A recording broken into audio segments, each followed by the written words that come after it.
مقبوضہ کشمیر کی سابق وزیر اعلیٰ اور PDP کے سربراہ محبوبہ مفتی نے آزاد کشمیر میں معاشرتی آزادیوں سے متعلق گزشتہ روز ایک تقریر کی۔ آزاد کشمیر کے عوام محبوبہ مفتی کے اس خطاب پہ کیا کہتے ہیں، آئیے آپ کو دکھاتے ہیں۔ مودی جی، میں آپ کو بتانا چاہتی ہوں، یہاں ڈر ہے، خوف ہے، جو دوسرا کشمیر ہے وہاں کے لوگوں کے پاس چین ہے، وہاں کے لوگ آرام سے سوتے ہیں، ان کے پیچھے ایسپا، PSA، UAPA ایجنسیز نہیں ہیں، تبھی اس کشمیر کے لوگ خوش ہیں۔ محبوبہ مفتی صاحبہ کے کشمیر کے حوالے سے بیان پہ میں یہی کہوں گا کہ انہوں نے جو بیان دیا ہے وہاں پہ وہ بالکل درست ہے، اس کی ہم بالکل تائید کرتے ہیں،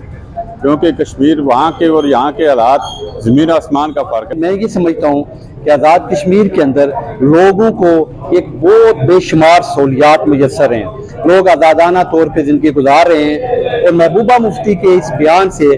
جہاں بھارت کا چہرہ جو بے نقاب ہوا ہے پوری دنیا کے سامنے، انہوں نے اس بات کو انڈوز کیا ہے۔ بھارت مقبوضہ کشمیر کے اندر نہتے مسلمانوں پر جو ظلم ڈھا رہا ہے اس کی ایک تاریخ ہے۔ محبوبہ مفتی صاحبہ نے مقبوضہ کشمیر میں مقیم کشمیریوں کے حوالے سے جو دی جانے والی سہولیات ہیں اس کے حوالے سے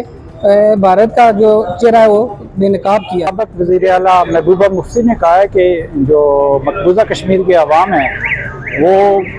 بالکل دبے ہوئے ہیں بھارت کے اندر، تو جو آزاد کشمیر کے لوگ ہیں وہ بالکل آزاد ہیں۔ یہ 100% صحیح بات ہے۔ محبوبہ مفتی صاحبہ جو ہیں وہ کوئی عام خاتون نہیں ہے، ایک رسپانسیبل سیٹ پہ بیٹھنے والی ایک جرت مند خاتون ہے، اور انہوں نے اگر یہ بات کی ہے تو اس میں میرے پوائنٹ آف ویو سے کوئی غلط بات نہیں کی ہوگی، کیونکہ وہ وہاں پر رہ رہی ہیں اور انہوں نے وہ سب کچھ فیس کیا ہے، اور ان کی یہ بات بالکل 110% ٹھیک ہے کہ وہ لوگ بے شک وہاں پر تھوڑی بہت سستائی ہوگی یا کچھ، لیکن وہ اتنے خوف و ہراس میں رہتے ہیں کہ وہ اپنی مرضی سے آزادی کے ساتھ زندگی نہیں گزار سکتے۔ محبوبہ مفتی ان کا بیان جو سامنے آیا ہے، انہوں نے کھل کے اس بات کا اظہار کیا ہے کہ ہم محکومی میں رہتے ہیں، ہم غلامی میں رہتے ہیں، اور جو پار کے ہیں، جو آزاد کشمیر کے لوگ ہیں، وہ آزادی میں کا سانس لے رہے ہیں، وہ آزادی میں اپنی زندگی گزار رہے ہیں، اور اس میں کوئی شک نہیں ہے کہ آزادی بڑی نعمت ہے۔